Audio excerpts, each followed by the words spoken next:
मित्रांनो, ही गोष्ट आहे नीता नावाच्या एका टीचरची, ज्या प्रायमरी टीचर होत्या आणि ज्या इंग्लिश सब्जेक्ट शिकवायच्या। एके दिवशी त्या टीचरने मुलांची सरप्राईज टेस्ट घ्यायचं ठरवलं आणि मुलांना सांगितलं की आज तुमची टेस्ट होणार आहे, तुम्हाला एका टॉपिकवर निबंध लिहायचा आहे आणि टॉपिक होता माझी इच्छा, माय विश। सगळ्या मुलांनी निबंध लिहायला सुरुवात केली। प्रत्येकाने त्याच्यानुसार त्याची जी इच्छा असेल ती त्या निबंधात लिहिली। पेपर जमा केले, शाळा सुटली। त्या टीचर घरी आल्या।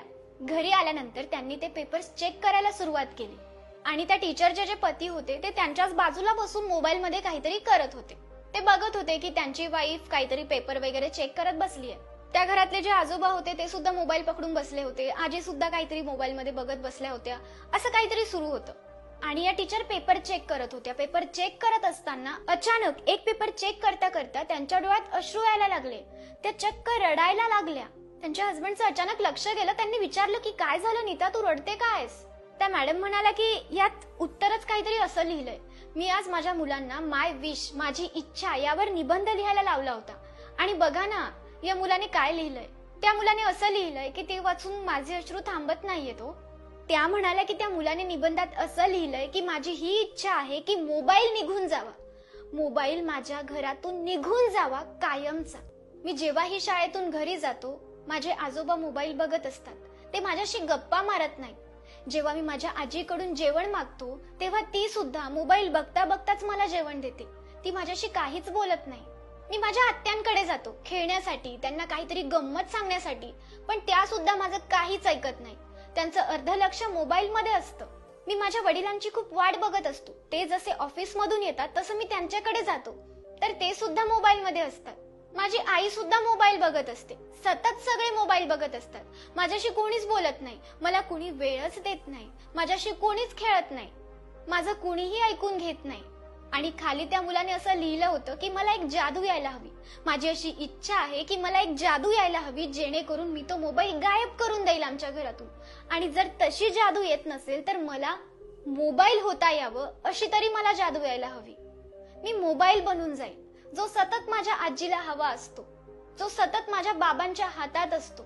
मला तो मोबाईल बनायचाय ज्यामध्ये सतत माझी आत्या काही ना काही बघत असते। मला तो मोबाईल बनायचाय जो माझे वडील घरी आल्या आल्या सगळ्यात आधी हातात घेतात, माझ्या आधी सुद्धा मोबाईलला बघत असतात। मला तो मोबाईल बनायचाय ज्याकडे माझी आई माझ्यापेक्षाही जास्त लक्ष देते, हीच माझी इच्छा आहे। आणि हे वाचता वाचता त्या टीचर अजून जोरात रडायला लागल्या। त्या टीचरचे हसबंड म्हणाले की कसा मुलगा आहे ना, त्याच्या घरातले त्याला वेळच देत नाही, त्यांनी त्याला वेळ द्यायला हवा। ते म्हणाले की काय नाव काय आहे त्या मुलाचं?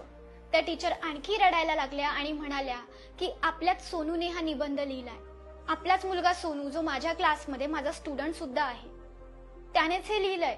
तो असं लिहितोय की मला घरात कोणीही वेळ देत नाही म्हणून मला मोबाईल बनायचंय, कारण सगळेजण फक्त मोबाईललाच वेळ देतात, मोबाईलच पकडून बसतात।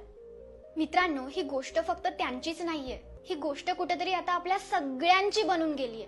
आपण प्रत्येक वेळी मोबाईल बघत असतो। आधी तरी मोबाईल बघण्याची एक स्पेसिफिक वेळ असायची, पण आता तसं काहीच उरलं नाहीये। आपण केव्हाही प्रत्येक क्षणी काहीही करताना मोबाईल बघत असतो। आपल्याला मोबाईल हवा असतो। हा मोबाईल आला होता कारण आपण आपल्या लोकांशी कनेक्ट होऊ शकू, पण मोबाईलमुळे कुठेतरी आपण आपल्याच जवळच्या लोकांशी डिस्कनेक्ट होत चाललोय। घरातल्याच लोकांना आज एकमेकांशी बोलायला वेळ नसतो। प्रत्येक जण बसलेला असतो, जवळ असतात, पण प्रत्येक जण मोबाईल बघत असतो। कधी कधी आपली आई आपल्याला काहीतरी सांगत असते आणि आपण मोबाईल मध्ये बघता बघता करत असतो, किंवा आपण कुणातरी काहीतरी सांगत असतो पण त्याचं अर्ध लक्ष मोबाईल मध्ये असतं। याला काय अर्थ आहे? बघा, आपल्या कुटुंबासाठी वेळ काढा, आपल्या जवळच्या लोकांसाठी वेळ काढा। मोबाईल मध्ये इतकेही गुंतून जाऊ नका की तुम्ही तुमच्या फॅमिलीलाच विसरून जाल। तुमच्या कुटुंबाला वेळ द्या, कारण जगासाठी आपण फक्त एक व्यक्ती असतो, पण कुटुंबासाठी आपण सगळं काही असतो।